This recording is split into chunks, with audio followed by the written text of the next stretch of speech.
distinct stages in it, or two distinct phases. And at the same time as that, an image came into me, which was an image of the mountain that I had grown up by. And this is the shape of the mountain. I don't know if we pull this out a bit.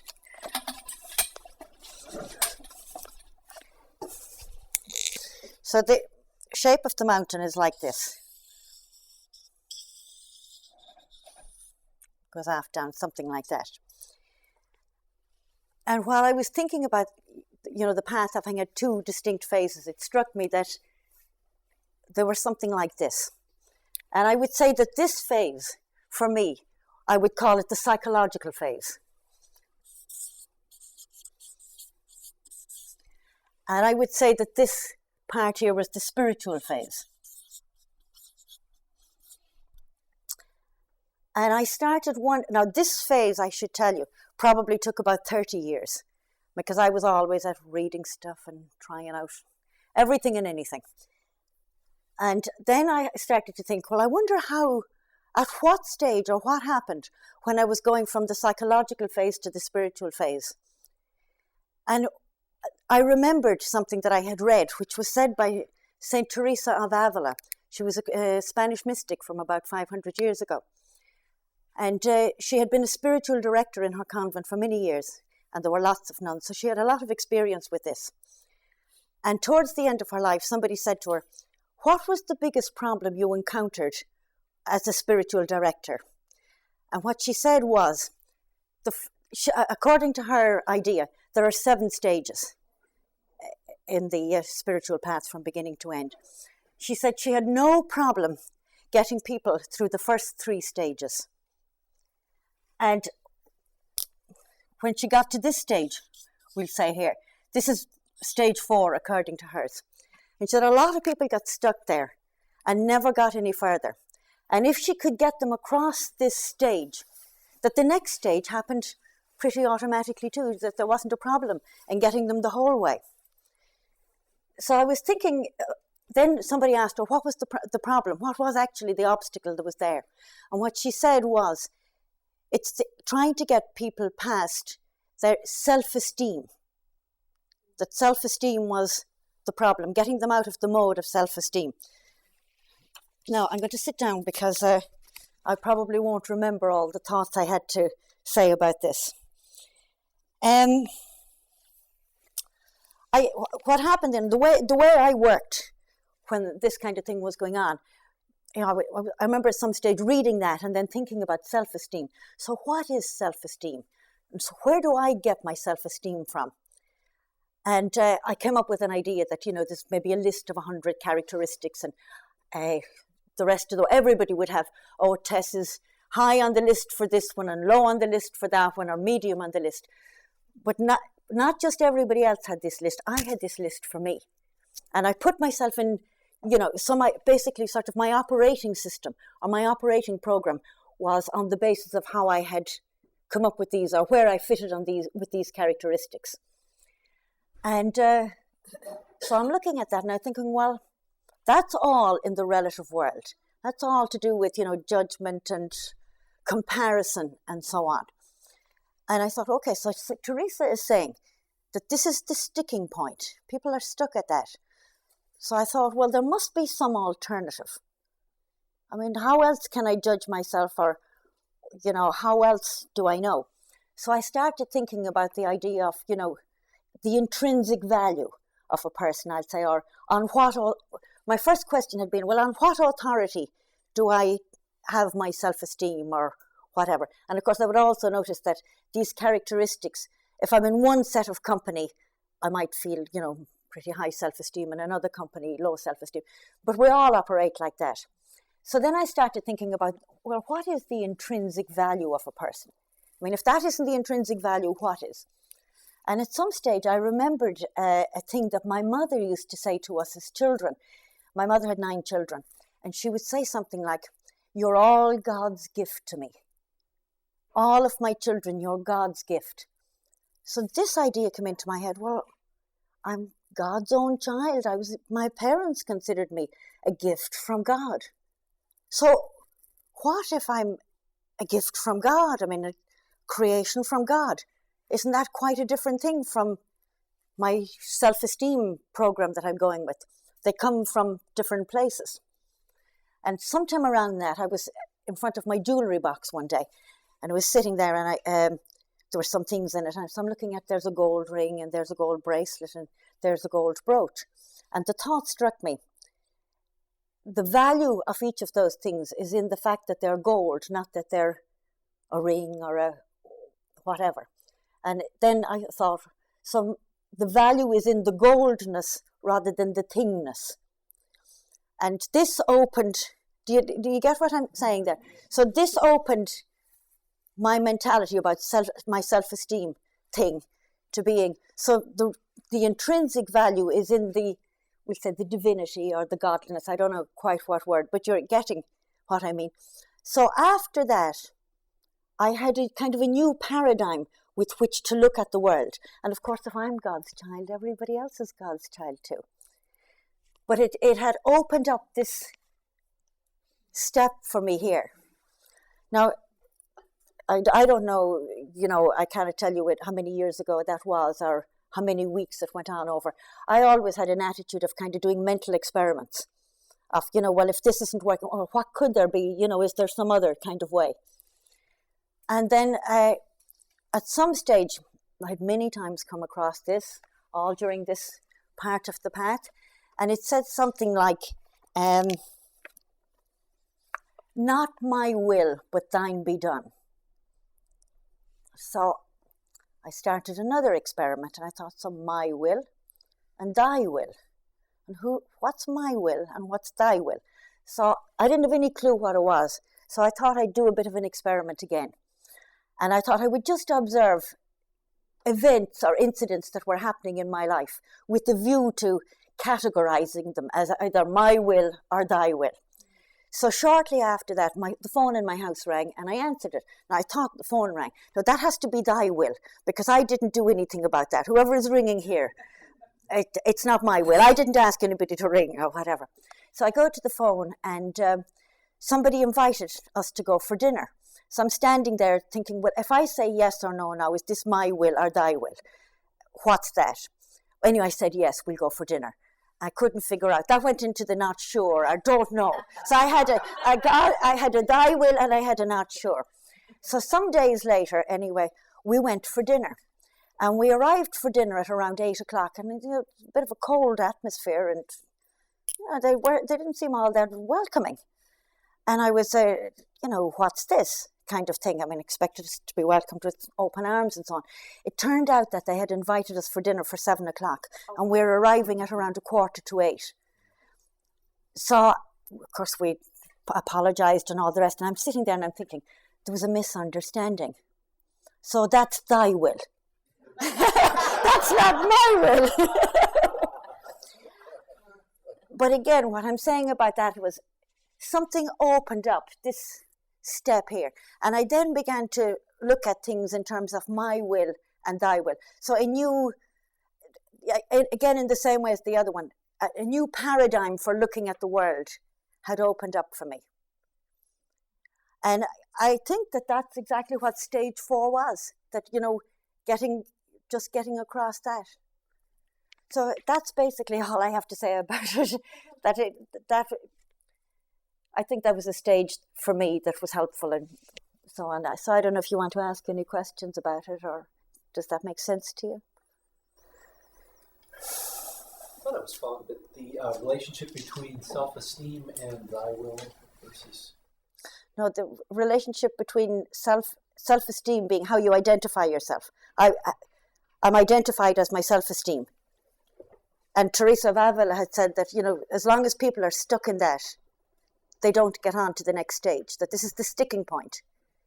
So I started looking for something other than self-esteem as a way of defining my true value as to what I really am, and came up with this thing of, being God's child. And so it opened up thinking, or it opened up something anyway. What did you get with the thy will and my will? Did you get to a point where you started thinking, oh, okay, nothing is my will, it's all thy will? Absolutely. That was way up there. That's why there was a bit. The starting point was that I began to look at, well, what's my will and what's thy will? What's somebody trying to say to me? I mean, so many books and so many teachers had said versions of this, and I had just kind of glossed over it or dismissed it or something. And now I began to investigate it. And the only way I can investigate things is by actual happenings that happen. And I started putting them into a category. Well, that's thy will and that's my will. And there was a lot of, I'm not sure about that now. But was it shocking to you when at some point you went, oh my gosh, they're all thy will, thy will, thy will, thy will. There's no my will. It wasn't shocking to me, but I think one of the surprises that came was many people are very kind to me in my life. And realizing that a lot of this kindness, thy will was giving me gifts all the time that I had not really noticed. And with that came gratitude, or the attitude of gratitude began to develop as well. Uh-huh. Just the kindness that was there and that I had taken for granted, and I began to notice it more. So, how do you make decisions? How do I? Yeah, if you have two choices, how do you make them? You mean now or back then? No. I think I don't make any decisions. I just do what arises in front of me, whatever comes up. It seems to be obvious. I mean, I'd make a plan to buy a ticket to come over here and all that kind of thing. So I suppose you could call that a decision. But it's more like, well, this seems like a good idea, I'll go with it. It might or might not happen. So it's like I'm not awfully attached to the decision or the outcome. I'll give it a go, I'll try it, and if it happens, fine. If it doesn't, if thy will says no, you're not doing that.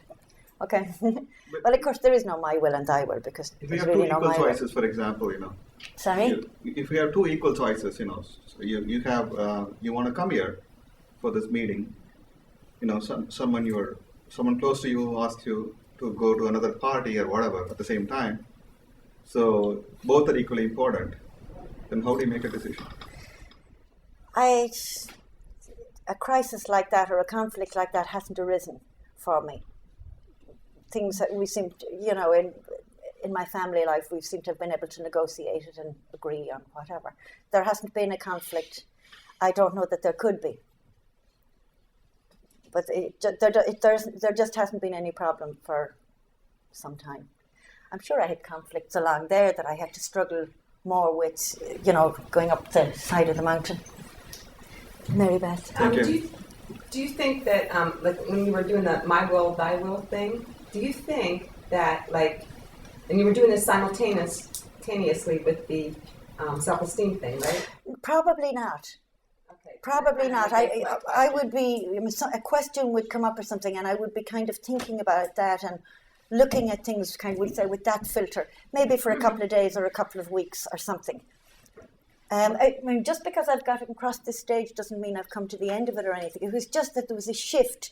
Right. These couple of things that I'm talking about caused a shift from psychological thinking, we'll say, to maybe more spiritual thinking. Well, I guess my question was, do you think that, part of the thing, with me, is not feeling loved, right? And that whenever you switch over it sounded like whenever you switched over from my will to thy will, and you became aware of how much was thy will and how gracious he was, that might kind of reinforce that you're loved, that you are a child of God and that he's taking care of you and develop your, do you know what I mean? Develop your self-esteem. But yes, something else grew, but it wasn't ego self-esteem. Right. But something else grew that was much bigger and larger.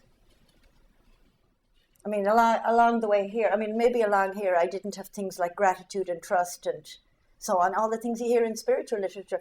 I would also say that one of the things that happened for me anyway, in going from this stage, going across this, was a change in language, from psychological language to maybe more religious language. Things like gratitude or, then I began to think about things like pride and humility. I didn't think about pride and humility here at all. I thought about self-esteem or whatever. A shift in thinking and in a way of looking at the world happened around these kinds of investigations. And do you think that shift, and I don't know why I'm harping on this, but do you think that shift involved a realization of God's, love for you? No, not at that stage, no. So when you say I'm a child of God, you knew that even back in the psychological. Well, it had been said to me as a child, and I had dismissed it as nice talk from my mother. When I got to be 5 or 6 and thought she's a bit silly and religious, But it's interesting that it came back to me as, I consider you all God's children. I have my own children, as you know, and I surely felt they were God's gift to me. I don't know that I would have used that language, but, the mystery of it. I knew that the part I played in bringing them into the world was a smaller part of the mystery that allowed them to come into my life. I mean, I had any words I say about it, it was just the awesomeness of it. Beyond words, you say, that's what it was. And that connected up also when I thought about that. But it just opened up something to larger possibilities. And this was how I was able to do it. And I thought if anybody else is maybe stuck here, that maybe... Now, I imagine that when I'm coming along at this part, I've been reading books and they're pointing over there. But the thing is how to get from there to there. And so what I'm talking about is the kind of thinking and the kind of investigation that, for me, helped me get across that bridge. And as Teresa said, once you get across it, things move more easily, but in a different way.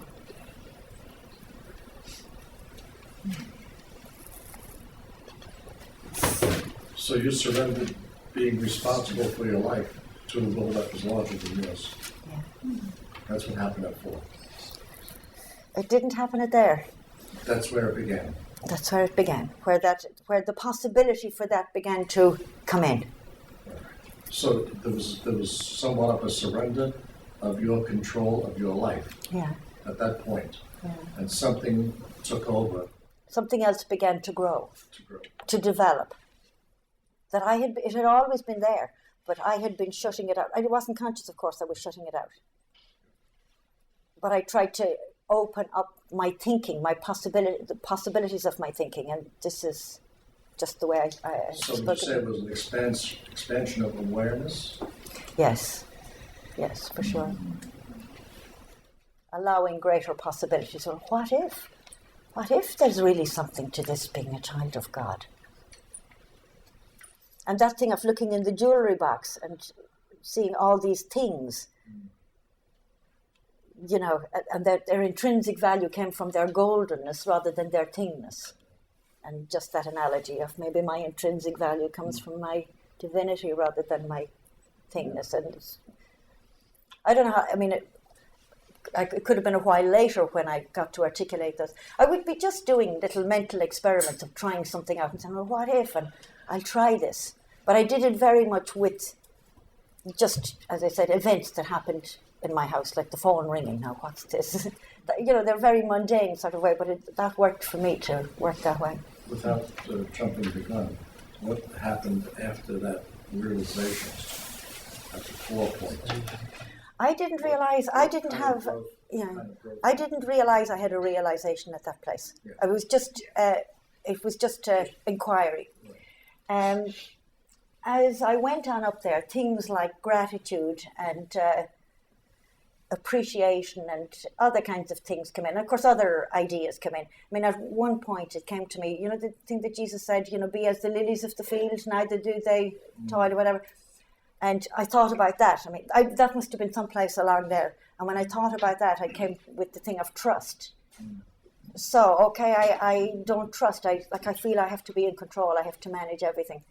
So there would have been a phase of maybe a couple of weeks again when I'm looking at trust and investigating it and checking it for myself. And challenges to challenge those things came also, more maybe to really make me see them. So it was a constant letting go of the idea that you had control to a higher power. That's what it was, but from my perspective, it was more like a constant investigation, another little experiment. I would be doing like a constant investigation, and as those investigations then things got dropped in the process, or a shift in attitude, or that kind of thing. Yeah. What was the final experience like for you? What was it like for me? It happened last August. It happened at the end of, I was on a week's solitary retreat. And I had packed my bags on Saturday night. I was going home on Sunday and I'm ready to go. And basically I had myself set up that I get up in the morning, have a cup of tea and head home. And everything was ready. And I sat into bed. And when I sat into bed, an experience happened. And I knew what it was. It was, I mean, the best I can say about it is I had found what I was looking for. And I knew it. And I knew it as I went into it, that this is what it was. I didn't have any words at the time. I wasn't thinking. This is what I had been looking for. I had found it. And as that happened, the weight of the world fell off me and is gone. So I guess I'm very curious about this. So the words might not be right. Like the curtains open and reality reveals itself to you. Yeah. So do you at that point, like your focus now is on form? You're talking to us. Yeah. And can you decide to close your eyes and focus on not form? No, when I close my eyes, there's just darkness. There's nothing.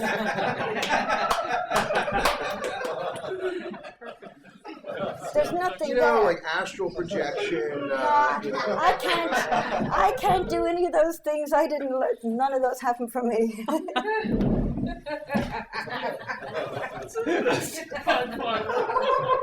Hey, it's just concepts and letting go too. What did happen though is when I got up the next morning, the world was spacious. It was just spaciousness, and this was grand. I mean, and I wasn't thinking about it very much or anything. And I maybe if I thought at all, I thought, well, this spaciousness will close in or whatever, but it never has. And it took a bit of getting used to, because I thought, well, I'd go back to being myself or something. I didn't really think about it much. There wasn't any problem. But a spaciousness arrived, which has remained and which is. And it's only now, I mean, one of the reasons I came here this weekend, I mean, that's whatever number of months ago, because at home, I don't have anybody to talk to about this. And I was trying to articulate stuff maybe to hear what other people, maybe some of the other people in the room would say stuff. Just that it isn't that it would confirm, it would give me kind of, oh, that's okay, that's fine. Because I've been surprised by some of the things. So I'd never bothered reading much about enlightened people before this happened. Because, I mean, basically the kind of personality I have is, if I'm pregnant, I'm not going to go reading about having a baby. So I was a bit like that about this. I'll just do this while I'm at it, and when I get there, sure, don't I know some people, and they'll help me out. And that's exactly what happened. And besides, anytime I tried to read anything about people who were awakened when they described it, I couldn't get it. It just didn't mean anything to me. So I thought, well, that's not working for me. So I'm kind of a pragmatic personality going on here. Maybe it's a woman thing. Tess, Yeah. can you once again explain that difference between goal and thingness, or whatever you said? Sorry, say that again. Oh, yeah. That's about, on what authority do you see your value? What is your value? I mean, self-esteem is, how do I value myself? By what criteria do I value myself? And when I looked at it first, I saw that all the criteria by which I valued myself were to do with things like, have I done well in college? Have I a good job? Have I money? What do I look like? The worldly things. Am I charismatic? And of course, on that scale, there's always somebody who's more beautiful, more wealthy, and you're on this scale. And then this idea of, well, if I'm God's child, my value isn't in, whether I'm rich or whether I'm old or young or whatever. My value is in being a child of God, just to use that language, because that was the language given to me as a child. And that's how I was able to tap into that, because I had heard those words and a feeling that went with them. It's a wonderful thing to be a child and your mother to say you're a gift from God. And but of course all of you are. I guess that's the question I get, that I'm a child of God. You had that feeling that went with it right away. I did, because I knew it from when I was a child. I knew what it felt like when my mother or my parents or my grandmother said this. They weren't saying it all the time or anything. But every once in a while, my mother would say something like, I consider all of you children to be children of God. My mother was quite religious. And, I felt very precious. Well, my mother always said I was a child of God. I still have a hard time believing. A gift from God. A gift from God. You're a gift from God. So if I'm God's gift, there was a feeling that went with that, and a security and an openness and trust. It was right there once I remembered that statement. She may have only said it once, and I got it and held on to it. I don't know. Tess, could you talk a little bit more about the trust again? I heard you the first time, but I would like you just to talk about that again. You said as you're going that trust came into it. Well, I had to question trust. At some point I realized that I probably again read something about trust and started thinking about it. And I'll probably cry when I tell you this, but don't worry about it. I keep telling all of you that my husband has been very ill. And not long before the awakening, I woke up one day and I was thinking about the idea of trust and what's trust and responsibility.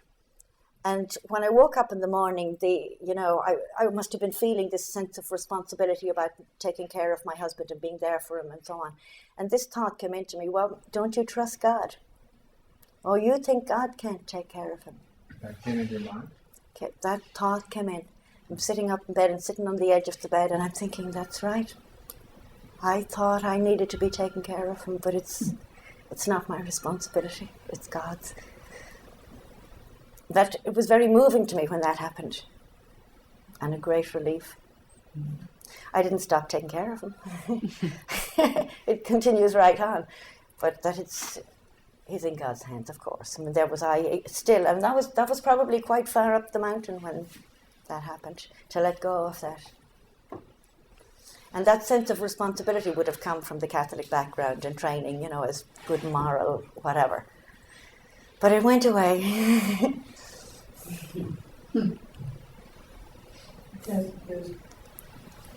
Judy. One thing you left out from the, or I didn't hear you say it, if you did, from the morning after the experience, you went to look back inside yourself, as you were accustomed to doing. Yeah. And I nearly threw up. Literally, something happened, and I didn't know what this was. And I look later to see how do I feel or what do I think or whatever. And it would just something would happen, so I stopped doing it because it made me feel like I would throw up. And it took me quite a while to realize there was no one there. I couldn't look back because there was nothing to look back. That was just an impossibility. So, I stopped trying to do that.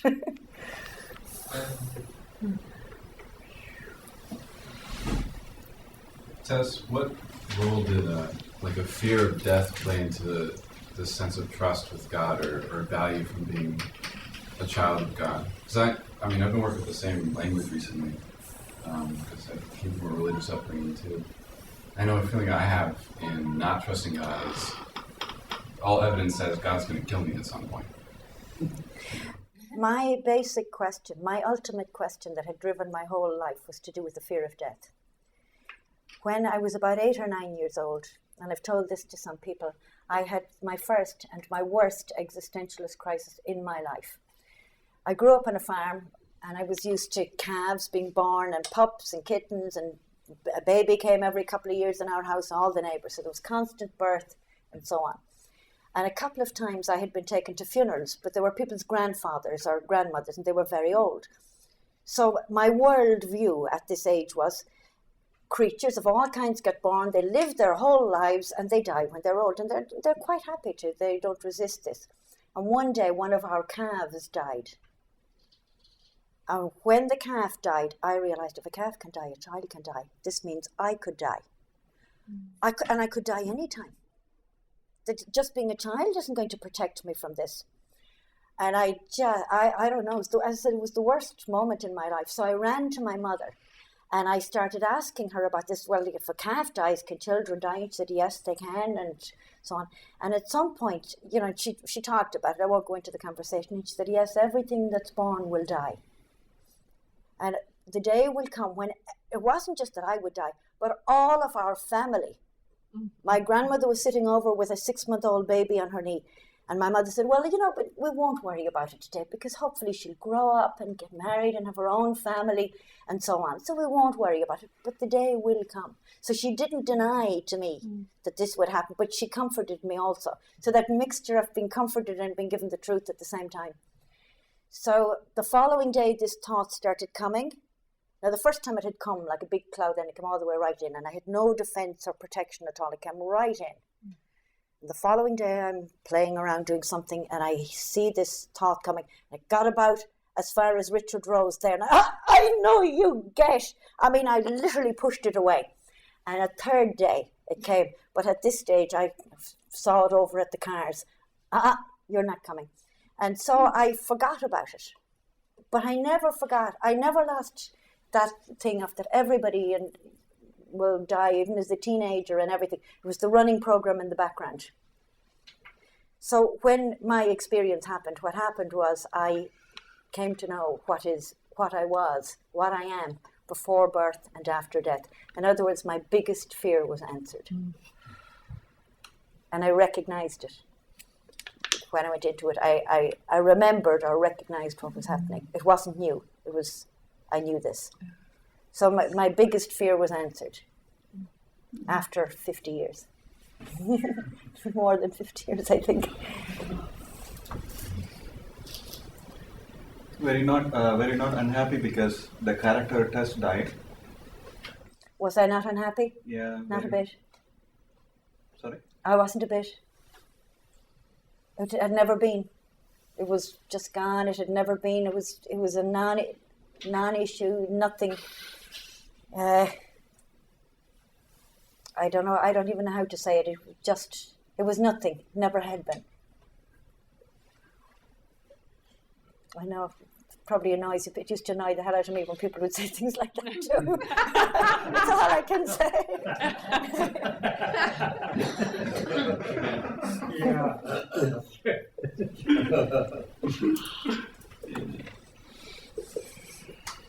Tess, have you tried reading any of the classic spiritual literature since your realization?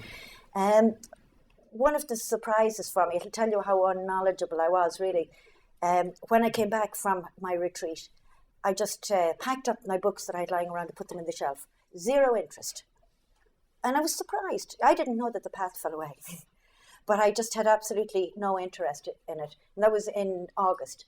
And then around Christmas, I surprised by some of the things. And I started wondering, well, has anybody written about this? Or they have, or who are they?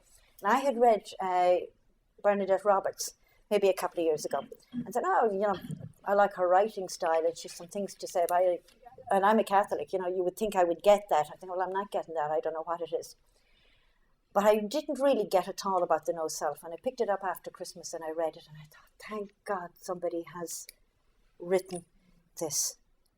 I mean, I could, it was right there bit after bit. It just helped me so much. That was the main one. It sort of settled me down because here she was saying things that, oh, that's what that is. I was doing this every second. Oh, that's what that is. And she also had some experiences in it, or she had said some things in it, which had happened to me, and I hadn't paid much attention to them. And she had written them there too. Like she spoke about one time about, two voices in her head, or not so having an argument. And that happened to me, and it went on for about 3 days. And I knew these pair were having an argument inside me. And I would, maybe every couple of hours, I go, oh, they're still at it. And like that, I never knew what happened. that was what happened. They're still at it, you know. And I knew what the two of them were arguing about. And at this moment, I can't remember what it was. But she said what it was. Like one of them keeping the gateway open and the other one trying to close it. And that's what it was. I mean, when I was reading it, I could remember better what the actual thing. But that was exactly what it was. And I hadn't paid any attention to it. And I don't know when that happened to me. I don't know what stage. But just a description of it was like, yeah, I wouldn't have thought of telling anybody that. But there it was. I think that I found, I didn't read any of this major spiritual literature. None of the Vedanta, none of the Zen stuff. I didn't read any of that stuff before awakening. I read it afterwards, and it was your experience. It was that, oh, these people have written this down, thank goodness. Yeah. Because they're describing to me what my experience is. It was like welcome home. Yeah. It was like it was like finding a lighthouse in the middle of a trackless ocean. It said, oh, this is where you are. Yeah. So I really enjoyed that literature. It was very comforting to me for about a year. I read it all the time because it was reaffirming that, yes, you're not crazy after all, because these people have been through the same thing and have written it down. Thank you. Well, I'm grateful that they did take the time to write it down. I was enormously grateful that I had art, because all this time I could never ask him a spiritual question, or I couldn't have a spiritual conversation. I don't know what that was, but when it happened, I had somebody that I could ask a question or could say, and you know, and he would just make remarks that were really settling to me, or were confirming or affirming or whatever it was. It's really great if this happens to you, have somebody this has happened to. They know what's happening and they can, you know, help you.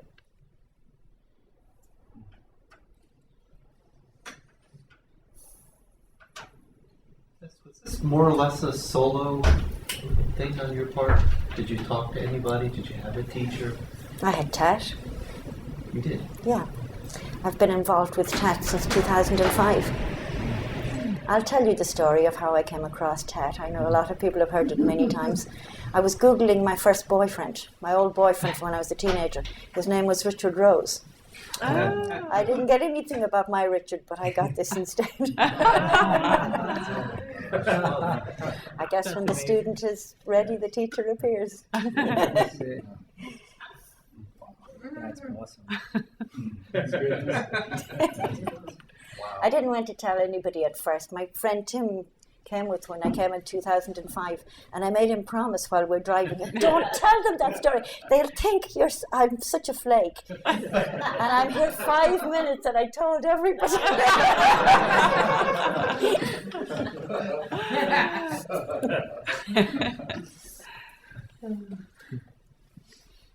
I should maybe just tell you the name of this mountain if any of you feel like looking it up just for tourist interest or whatever. I was born and raised down here about a mile away from it. And this is the name of it.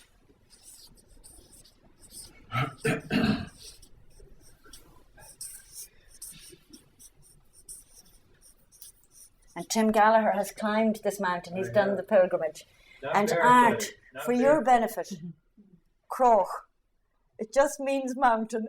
Another Irish word for you. And it's been a pilgrimage site for a long time, and there's a little walkway path up here. The first 30 years of psychological stuff, you were on your own, right? You just... Well, I was in the sense of, I tried all kinds of things. I went to 12 steps for a while. I went to, tried Tibetan Buddhism for a while. I tried all kinds of things. I was always searching and I was always reading. I remember distinctly as a teenager doing Shakespeare. And I remember in one of his plays, "To thine own self be true." And I used to think about that. And consistently, that was the sentence that came up in my life. To thine own self be true. And I knew I wasn't true to myself. And the first time I saw people who were true to myself was when I came to TAT in 2005. And I knew it. I recognized it for what it was. These people are true to themselves. I'm a bit off center. I can't, what do I do to get centered or something? I didn't think of it in terms of awakening or enlightenment or anything. I just wanted to be centered.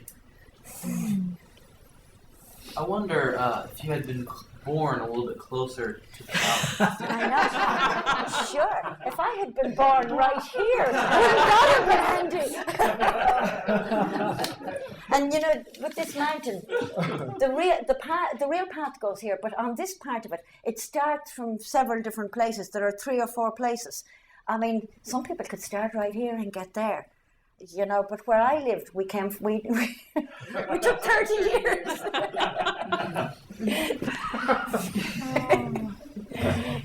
You know what? I'm Franklin Merrill Wolfe.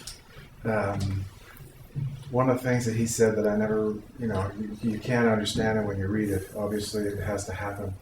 But he consistently said, you can read all the literature you want, have everybody tell you anything about what you have to do, but there's always a component that you have to sort of figure out yourself. Yeah. That you have to come up with something that's kind of novel or specific to you. Yeah. And as you're describing that, I mean, I thought of that. I mean, that sounds so much, you know, your little ideas about esteem and the other stuff, you know. I always felt I was very mundane and particular and specific. When I said, like, I looked at a phone call as, you know, is this my will or thy will? You know, I really wasn't able to be abstract because I'm just not abstract or able to think abstractly. But it just struck me also about this. I would call this part of the path knowing. And I would call this part of it becoming. And I never used to know what was this thing about becoming.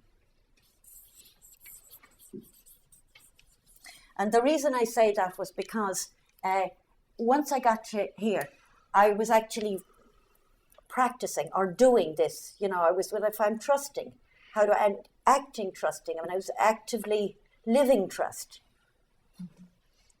You know, I was living, you know, I was looking at the world as if, you know, these God's children in front of me. You know, it was a becoming, really. So whatever was changing or growing there. And I think that's what Mr. Rose must have meant, or other people, by becoming. An organic change or something was happening inside.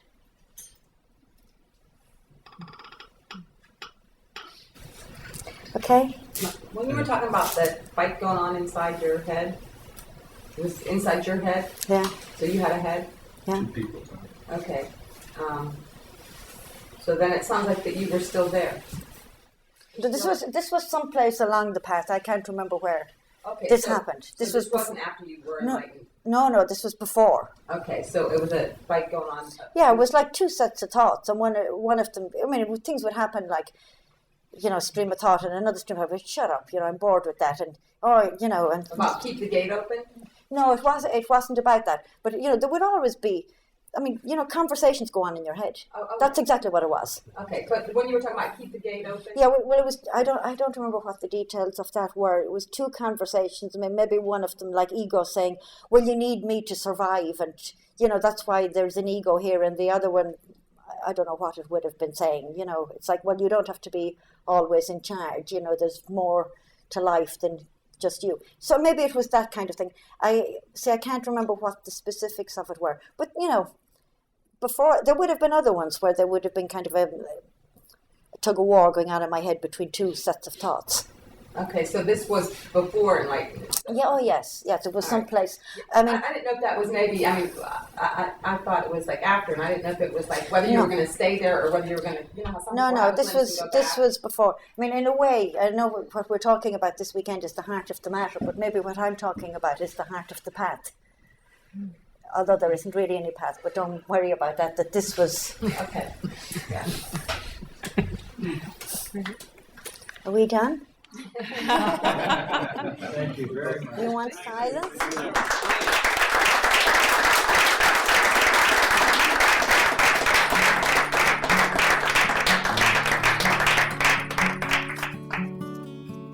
Yeah.